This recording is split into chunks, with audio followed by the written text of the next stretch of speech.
stand my ground with the words of the founders echoing around. Liberty's flame in my veins, burning bright. I hold to the rights that we fight for each night. I'm a constitutionalist through and through, proud of this nation, the home of the true. Values that bind us from sea to shining sea, family, faith, and the land of the free, hearts full of grit with a spirit. And this is Eric Rollins, the Constitutionalist, coming to you live from the podcast layer.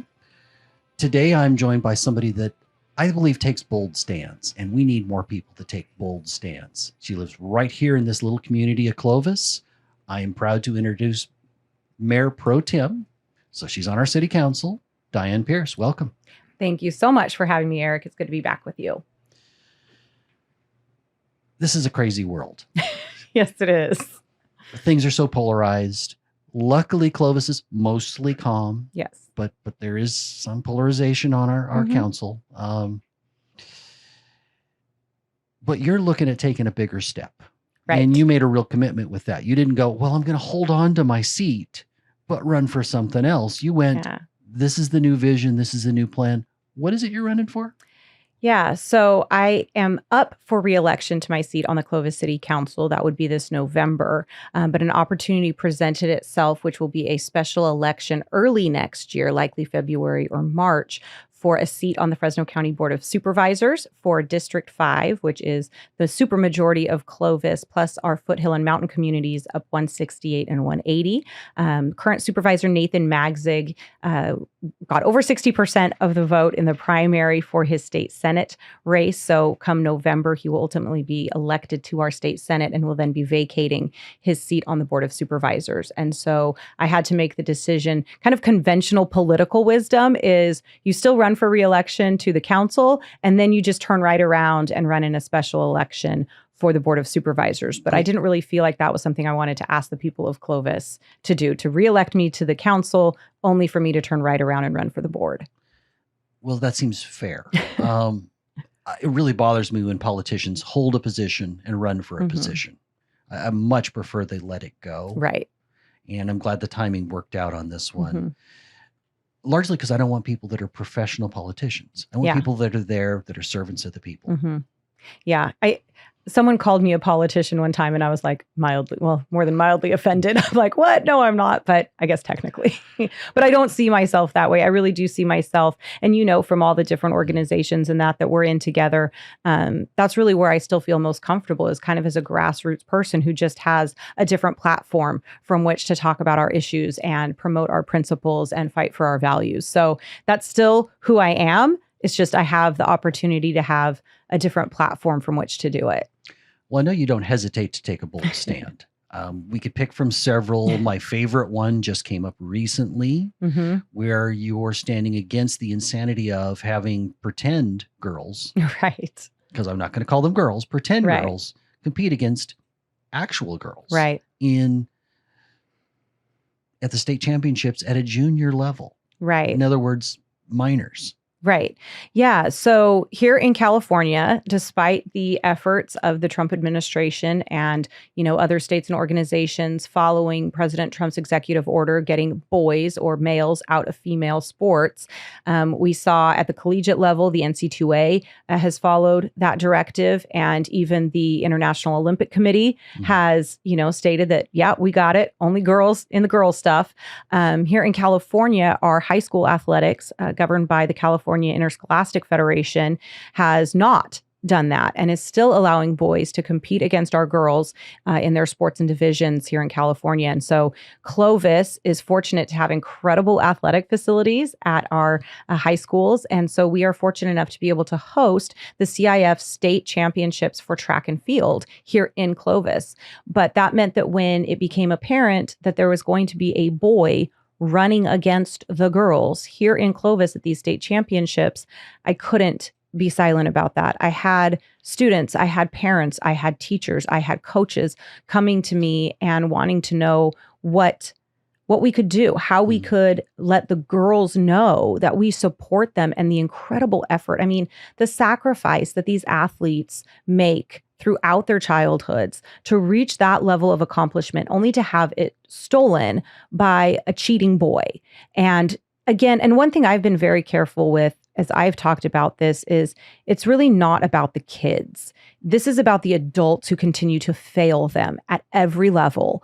And we see it so much as, unfortunately, we're hearing more and more and more about these detransitioners and the difficulties and struggles that they go through, and their parents having been told by supposed medical experts that if you don't allow your child to be a medical patient for life, to go through life-altering and dangerous surgeries, that they're going to kill themselves. And so these parents are kind of manipulated and blackmailed in a sense to allow this.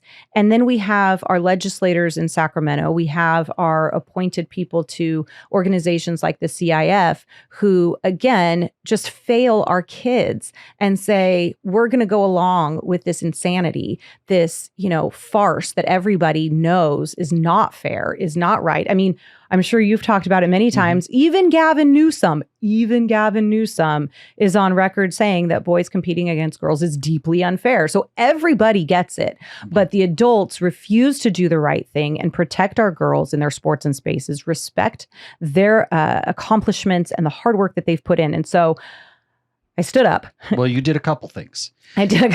You brought in a bunch of community leaders to make a statement. Right. There was a press conference. Mm-hmm. You rallied grassroots people. Mm-hmm.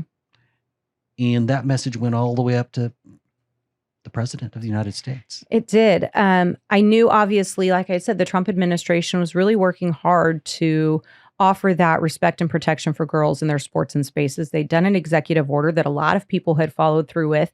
And so when this came to my attention that it was coming here to Clovis, I knew that somehow figuring out how to get to the White House was going to be an important part of whatever it was I was going to do. And so I reached out to our Congressman Vince Fong, who is a really, really great person, a great representative, and was super responsive and helpful.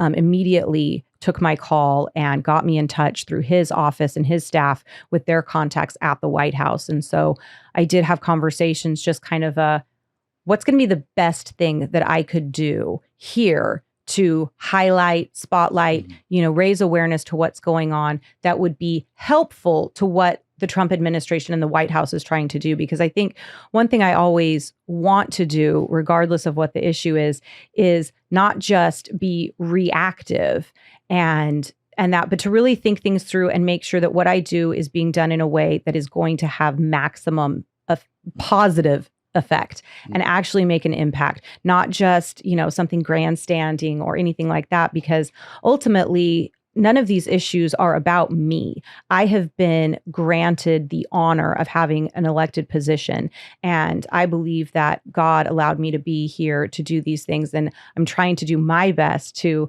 follow his lead, his direction, and do the most good for the most people here, whatever office I'm fortunate enough to hold. And so that's always my goal, is to make sure that it's the issue and it's the people at the forefront of it, that I may be a vehicle to get some attention. I may have the platform, I may have the connections, but those are all being used to hopefully draw positive attention and create positive change and impact. Well, you did get a partial win, not the win we wanted, because California is still insane, but at least girls now will lose their spot. Yeah, it was really crazy last year. So it's the last weekend in May is always these state championships for track and field. And so the week leading up to that, there was so much attention being given to it. And I wasn't the only one. There were people in Southern California, Sonia Shaw, who's running for state superintendent of schools. She's been an absolute champion on this and so many issues as it relates to parents' rights and the education system here in California. So other people were doing it, but I was doing it here locally as the state championships were coming to Clovis. And CIF at like a week out or so came out with this pilot entry program saying that, okay, in all of our qualifying meets that we've had to see who's coming to the state championships, any girls that missed out on a qualifying spot because of a boy we're going to extend that invitation to her to come to the state championships. And at the state championships, when it comes to placing and medaling, any girl who is displaced or moved off the podium by a boy, we're giving her what she rightfully earned. And essentially, the boy will get that place or medal in addition to, not in place of, a girl.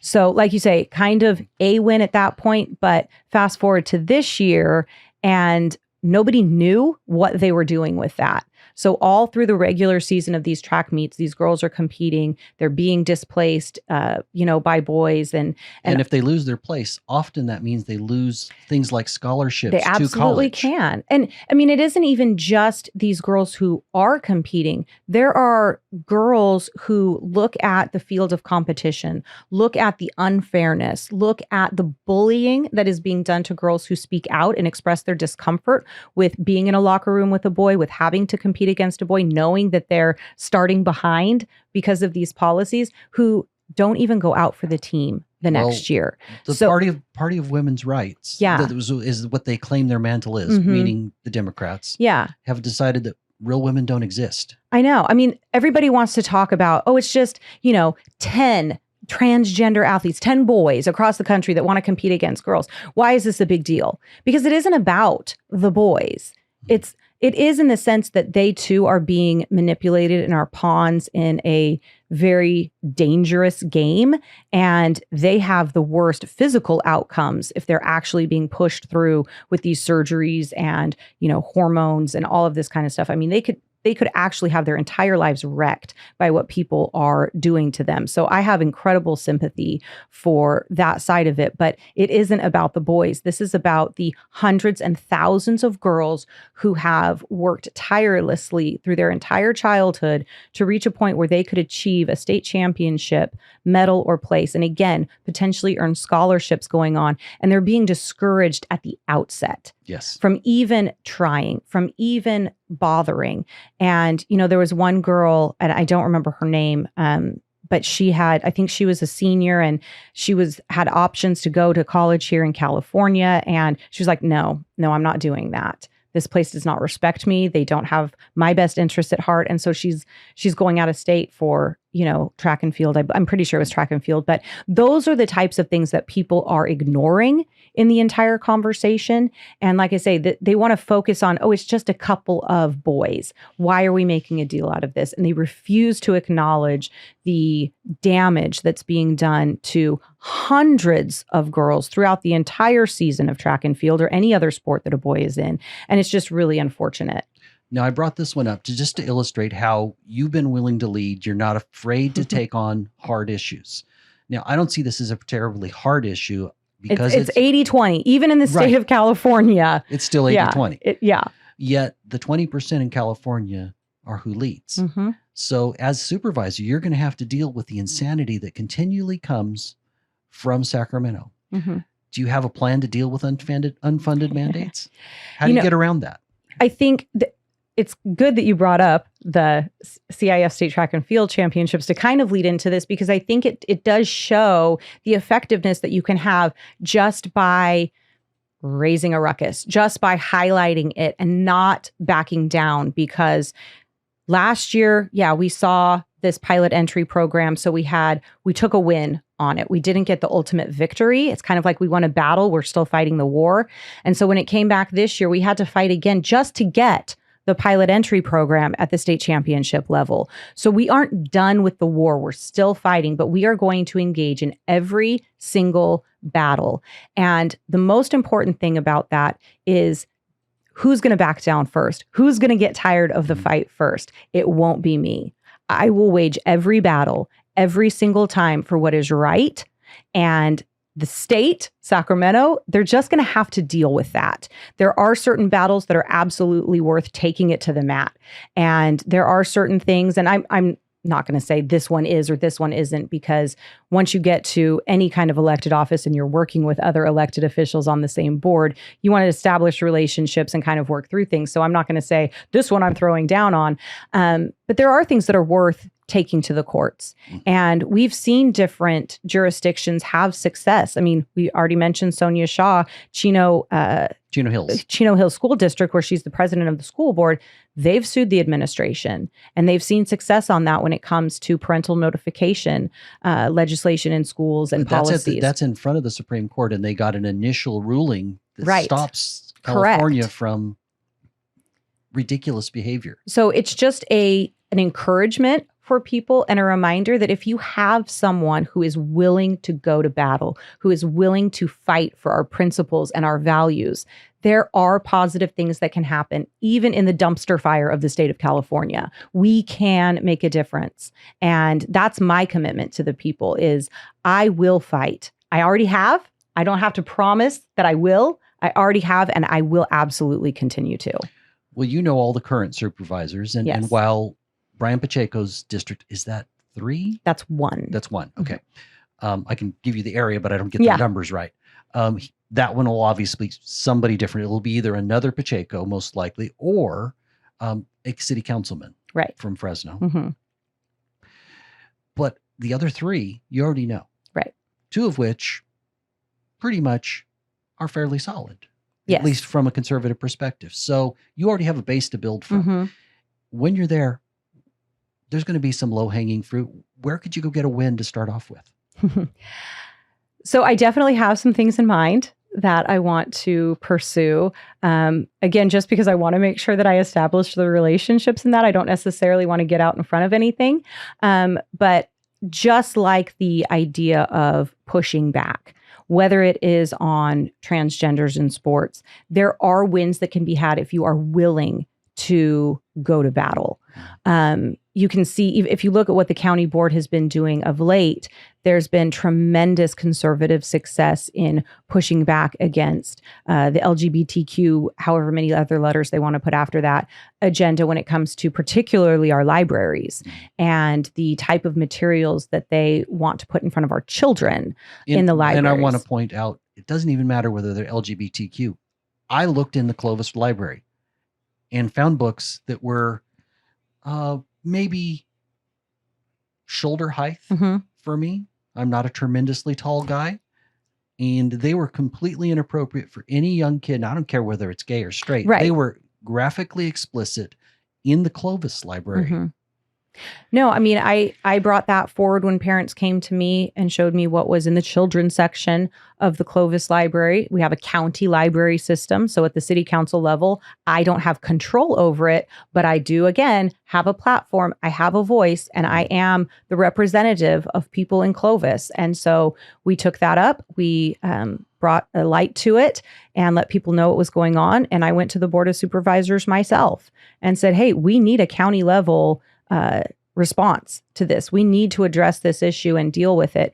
And the difficulty, it's a good example of kind of staying the course and not giving up, even if you aren't winning the war. Maybe you actually lose a battle along the way. And this issue is a good example of that because out of the gate, we are able to get the county to pass an ordinance called the Parents Matter Act, which was saying, look, we are going to take objectionable material. We're not removing it from the library. We're not banning books, but we are going to move this to another section in the library where the parents are going to have control over what their children are exposed to.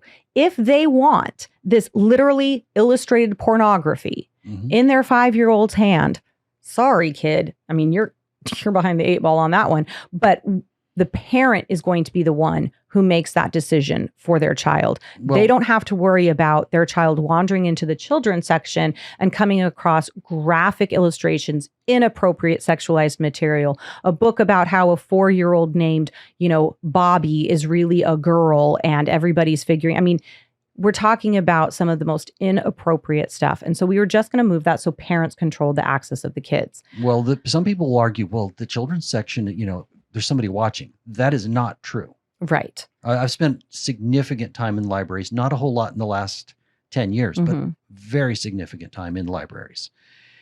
And the children's section, you're lucky if there's anybody even halfway paying attention. Right. It's like a lot of the parents, that's a little daycare spot and Well, they go and off and do their own it thing. used to be okay for it to be like that, that was something the parents could go, they could look in the adult sections for whatever they were interested in, or you have kids who a lot of times are using it for research for school reports or projects or that, and you could just let them have some freedom as they're growing up and taking more responsibility. Go find a book on this. I mean, I had someone who reached out to me and said his daughter was doing a report on the respiratory system, went into the children's section of the library to find books for research, and came across absolutely filthy, graphic sexual books. It's just, it shouldn't have to be that way. And so the problem is we got the Parents Matter Act passed at the county level, but then, of course, the state of California didn't like that. And so they passed legislation to essentially make the Parents Matter Act null and void. It would have been very easy for people who care about that issue to just say, well, we tried, we did our thing, they came and they took it away. So, sorry about that. But that wasn't the response from people who are passionate about this issue. And we continue to fight and we continue to find ways to protect our children. I say that the most important job of a public official, of anyone in elected office, is public safety. And that goes very directly to, in my opinion, our children's innocence as well. And so that's not a fight I'm ever going to give up on. And we have seen some gains and some additional wins on that issue, particularly with the library at the Fresno County level. And so again, it's important we do live in California, and a lot of times that just sucks. And we acknowledge the disastrous policies and the dangerous policies that come out of Sacramento. But that doesn't mean that if we aren't willing to put in the work, if we aren't willing to stand up, speak out, be bold, shine a bright light on some of the horrible things that are going on, and work creatively to find ways to advance our principles, to promote our values here in the Valley, in Fresno County, that we can't find success. So it's just a matter of having the willpower and determination and the perseverance to not get discouraged by the setbacks or the obstacles that we absolutely know will come across. We just have to be determined to see it through, because that's truly what is in the best interest of Fresno County. We can't allow ourselves to go the way of San Francisco or Los Angeles. And if we have someone in this supervisor seat who is a go along, get along, and not willing to take those stands, that's absolutely where we're headed. Your district there's quite a lot of forest. So fire is an issue. Mm-hmm. There's quite a lot of agriculture. So there's water issues. What can you do as a single supervisor to try to help those? Because the state's not helping. No, or not state, very much. Yeah. So again, we have a state whose policies don't truly have the best interest of people at heart. They have their, political pet projects, or they have their activism and the things that they really are truly trying to pursue, which aren't going to create a good quality of life for people in California, in Fresno County. But the truth is, like everything, there are ways that you can look at things. And I see myself as an elected official as an advocate. So whether it is an individual and you have a code enforcement problem with your neighbor, or whether it is something even more serious where we're talking about things up in the mountain communities and they have serious fire risks and they need roads repaired and they need, some of this fuel cleared out of their forest, brush and dead trees and things like that. I'm an advocate. I don't need to turn into an expert in your issue. That's kind of silly. You already have your experts, but I need to be a liaison between those people who can tell me what they need in their communities and the people who can solve those problems, who can bring the resources to bear to address those things. Now, of course, everybody knows that Fresno County, like so many other areas in this state, has budget constraints. And we do have significant fiscal challenges. So to me, that doesn't mean saying, hey, sorry, there's not the money for it. To me, that means, okay, well, what's another way we can tackle this issue? What is an outside of the box way of thinking about things, or a way to bring private industry in to look at how to address this.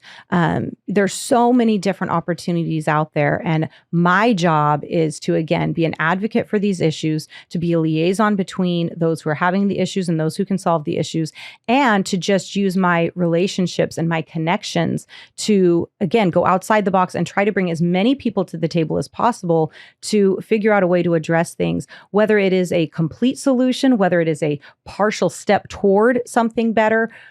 Just don't say, I'm sorry, we don't have the money for that. Don't say there's nothing we can do about that.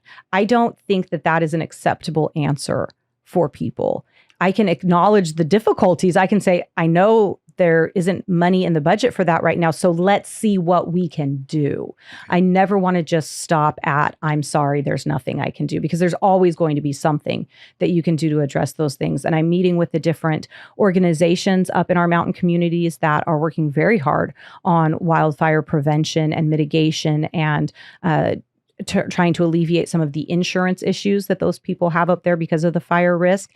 And again, it's just developing those relationships, making myself available to them. One of the biggest things for a lot of those types of folks, whether it's our mountain communities specifically or other more rural, remote areas, is just not feeling heard, feeling left behind. And so making a concerted effort to, I've served in Clovis now for 3.5 years, going on 4 years. And so I have a kind of a temperature of what's going on here. I have those connections and those relationships already established. So I need to be more intentional about developing those relationships with areas I haven't had the privilege of representing before, and becoming more aware of what their issues are. And I already have my wheels churning about different things that may be able to help some of those situations out.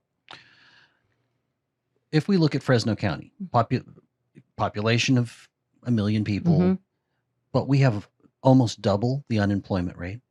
We have English as a second language in the home in a kind of scary high number. We've got a poverty rate that's not good. Now, your particular District 5 is not as plagued with those problems, right, but you're going to have to work with 4 other people that have to deal with those problems. What can we do to deal with the cost of living, and how can we bring jobs to Fresno County? I think one of the first things that we have to do, one thing I think is really important from elected officials, is transparency. People know exactly where I stand, because if you ask me, I'm going to tell you. And that goes for a host of things, not just, some of the issues that we've talked about, but even when it comes to development, when it comes to social services, things like that. And I think when you look at Fresno County, and particularly the budget situation that presents itself, the one thing that we can do to improve, gain, increase the trust that people have in their government is to be completely transparent. And one of the biggest issues we have in the state of California, and frankly across the nation right now, is waste, fraud, and abuse. We are finding out how much of our tax dollars are being stolen. And it doesn't feel often like people care that much, that they just want to pour more into these programs, these social services, a lot of them that are already known to be rife with fraud. And so I think the starting point is to make sure that we do a deep dive into the departments at Fresno County. And there's a lot of them. That's so you want an audit to start off with? I don't know if I want to say audit, because that means a specific thing. Okay. But ultimately, I want to look, and because the other thing too about the county budget is not all of it is county money per se. A lot of these programs are state funded, are federally funded, and the county is kind of the pass-through entity to that. It's like, so the county's the manager of the money, but this money actually comes from, from another source. So food stamps is a perfect example. That is a federally funded program, but the county administers it, right? So they know the people who are receiving it, and they have some controls over how that's operated. They don't fund it, but they administer it. So there's still those issues there. And I want to make sure that no matter what it is, whether it is not county money, but we're the pass-through, it comes through us, we have, oversight of it in that sense. I want to make sure that people can trust that fraud isn't happening here, whatever that looks like. Whether we're looking at, Medicaid and Medicare hospice issues, we have Medi-Cal, any of those areas that we know are prone to that type of abuse. I want to make sure that there's something going on in Fresno County that would raise a red flag there. Because it may not be our direct money, but I mean, it came from us to go to the feds, to come back to us. So however you want to look at it like that, but that we are making sure that our residents have trust in what we're doing. But second to that, and more specific to the county itself, is any of the programs that are going on at the county level. I don't just want to say, hey, that's a good program on paper. Because if that program is not effective, if it is not producing positive results, I don't think that's a good use of our scarce resources as a county. I think a good example of that at the statewide level is, we know that our state has lost tens of billions of dollars throwing it after homelessness, only to see homelessness increase. Mm-hmm. So if we have a program like that at the county that isn't doing what it's supposed to do, that has to be looked at and that has to be reconsidered, because there are so many priorities with so few resources. We can't afford to have anything that isn't living up to its end of the bargain when we have our tax dollars going towards it. Well, shouldn't we just raise taxes? Isn't that always the solution? I know. Well, again, that's because we're not having restraint and going after these dollars that are being spent without oversight, without actually having the accountability of doing what we say they're going to be doing. So again, I want to look at these programs and make sure that they're actually doing what they're supposed to do, that every dollar that is spent by the Fresno County taxpayers, whether it is directly through the county or even indirectly through these programs that the county administrates, that those are being done correctly. And I'm not saying that they aren't, because obviously I'm not there to be looking at it right now, but we've had certain reports and we know that there are certain programs, again, that at the statewide level are already proven to be rife with fraud. And so why wouldn't we as a county want to look at that and be like, hey, we see what's going on over here. We're going to look internally. We're going to make sure that we are the exception, not the rule of what we see going on with these programs. Fresno County both inspires me and worries me. Mm-hmm. A large part of Fresno County, particularly the city of Fresno, where the largest population is, that council's pretty woke. Mm-hmm. Yet we look at all the outlying in parts of the county, and they at least live their lives as conservatives, whether they vote that way or not. How do you find a balance between the two? Because you're going to have to deal with the city now. Mm-hmm. You're going to have to deal not just with your former district or the one you're currently there for a little bit longer. But how do you find a balance between all of the rural, the very urban, and they have very different needs and they have very different wants? Mm-hmm. I think the way you put it is there's inspiration in Fresno County, but there's also concerns. And every time I am out and about, no matter where I am in our county, you're encountering incredible people. Our ag industry, our farmers, our farm workers are so amazing. Even these people in our mountain communities that I've gotten to know, and their resilience and their work ethic and what they do to already be prepared to take advantage of anything that comes their way to improve their situation. I mean, these are incredible people. And I think the more you get to know them and the more conversations you have with them and the more you're able to just kind of drill down on the issues and how different policies truly affect them, how they impact their situation, I think that's where you find the opportunity to recognize this.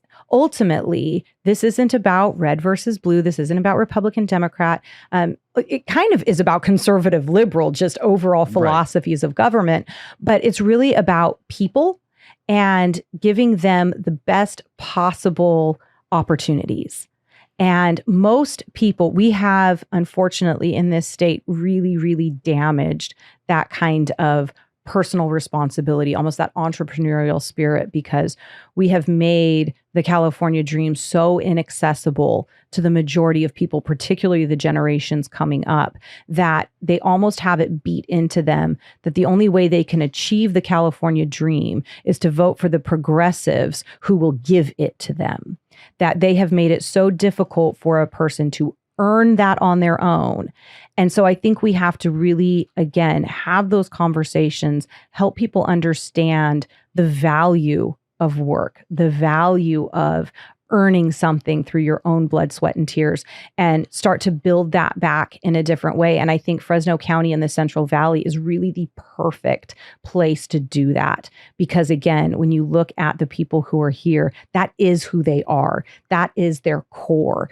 And to be able to build that and show what it looks like to an LA, to a San Francisco, you will start to find people who are going to be attracted to that, who are going to be drawn to that, who are going to want to replicate that in their community. And so I think we just have to be really intentional. But again, we have to persevere in that and not give up and not get discouraged. And that is not easy. No, that it's is not easy. But I want to point out that Fresno County has a tremendous faith community. Mm-hmm.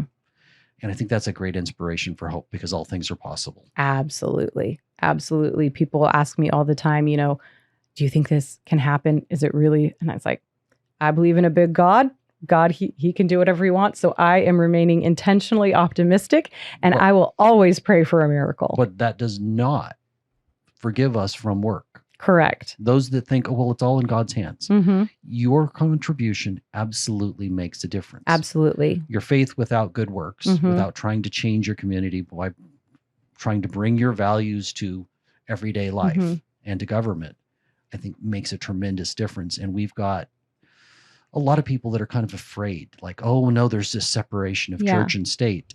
And while they are technically separate, that separation that the founders talked about was about protecting the church, Mm-hmm. not so much about protecting government. Mm-hmm.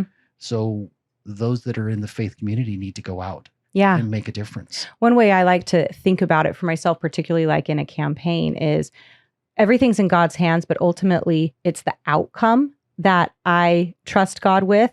I ask him for the strength and the grace to go through my part of it and do what I need to do. But ultimately, he's in charge of the outcome. I'm in charge of following him, doing what he's asking me to do, doing it with a cheerful spirit as best as possible, and giving it 100%, doing every single thing to the best of my ability. And then the outcome is up to him. And I have freedom, and I can kind of rest in that, knowing that I left it all on the field. Mm-hmm. I left no stone unturned. I gave it everything I had.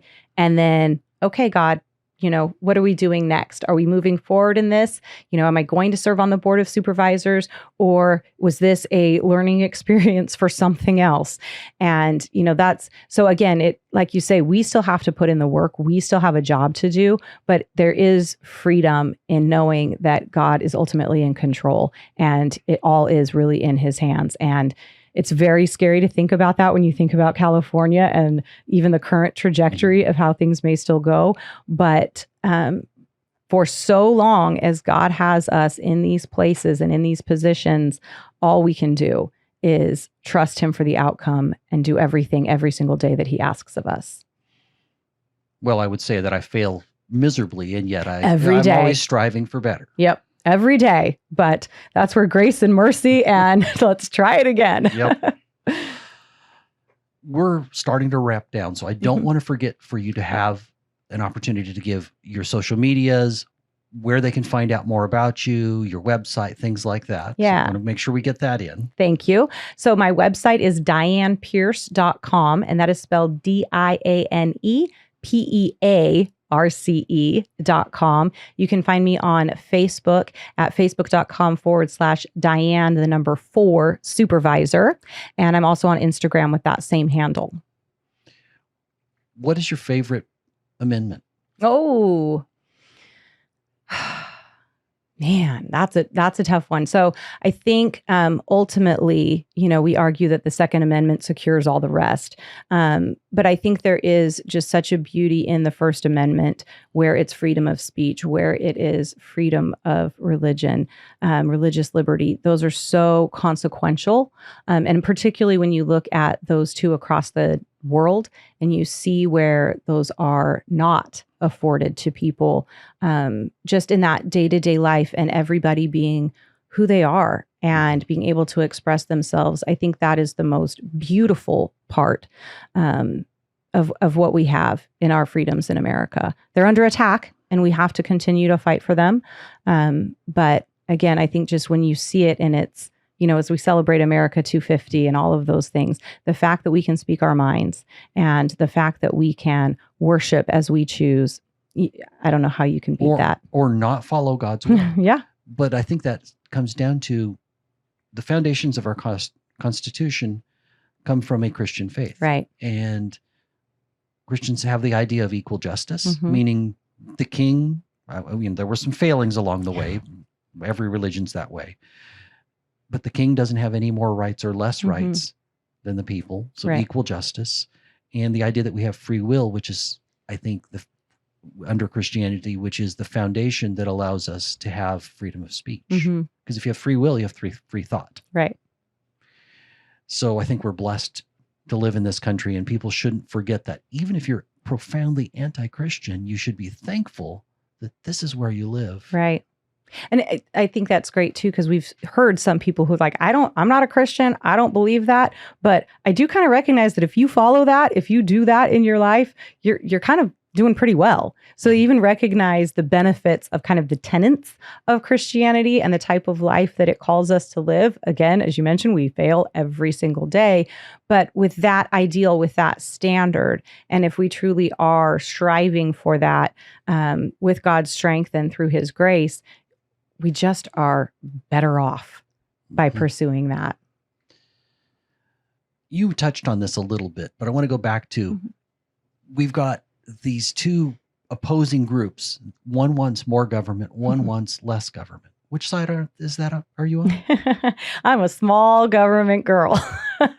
No, I mean, from the beginning of time, it seems like all of these political philosophers and as different nations have been formed and governments constructed, it's just that idea that there are a handful of things, a very small handful, that as a society, as a large grouping of people in community, we can't do on our own. In even smaller groups, we need something that is an umbrella, whether it's national security, national defense, those types of things. So there are a few limited things that we want kind of an umbrella organization or a federal government to handle for us.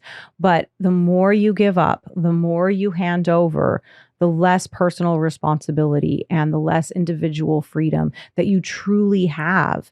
Because again, as I, talk about these generations that are coming up that ultimately have had this California dream or American dream, the, wanting to own a home and build wealth, those things are becoming harder and harder to achieve on your own through your own blood, sweat, and tears, because government has put so many regulations, has constricted things so tightly that now we have people coming of voting age who think, I'll never be able to make enough money to buy a house on my own. But if I vote for the progressives, they're going to have all of this low income subsidized housing and they're going to give me a house. So if I want a house, if that's my goal, if I want to try and have that in my life, I have to forego the, pull yourself up by your own bootstraps, have your own hard work, your good work ethic, and earn what you can. Well, And they're trading safety for liberty. 100%. And so again, I think those are the conversations we kind of are seeing a pendulum swing with these younger generations. They're starting to be more interested in conservatism and some of those principles. And so we have an opportunity to develop those relationships, to make those arguments, to pursue, again, those principles and promote our values. And I think we will see people coming back to that side, but it wasn't done to us overnight. The liberals and progressives didn't gain their ground in 2 weeks. So we're going to have to do the same, and we're going to have to be intentional about it and determined and persevere to make sure that we actually do have that pendulum swing back to smaller government and conservative governance. Well, I'm at a group last night. Mm-hmm. I was at a group meeting, and there I saw some young people. Mm-hmm. And they were all meeting to start a Christian conservative group. There were Mhm. like 10 people at the table. Wow. So I invited them to our meeting, but they were more concerned with their meeting. That's okay. But it left me hopeful. Yeah. Why are you hopeful for California? And we've got about just about a minute. Okay. I am hopeful for California because of her people. Like I say, when you go across Fresno County and the Central Valley, this is a land of beauty, but it's beauty because it's the people who have worked and toiled to create that. And I think there will never be that spirit of entrepreneurialism, of pulling yourself up by your bootstraps, of putting in the work and enjoying the success that could ever be beaten out of the people of this area. And so long as that spirit is here, there is a chance. And we just have to kind of take that little ember and do our best to expand it, to grow it, and to give it more voice. And that's part of what I want to do here, is just be that voice. Well, all change starts with the individual. Diane, I appreciate the fact that you get out and you're trying. You started with changing yourself. You had a vision. You've worked towards changing your family. Mm-hmm. I know Jeremy's a big part of that. Mm-hmm. And then you decided you needed to change your community. Folks, this is an example of what we need to do to take our country back. There is hope in California. Thank you so much, Eric. This is Eric Rollins, the Constitutionalist. Get out there and make a difference, folks.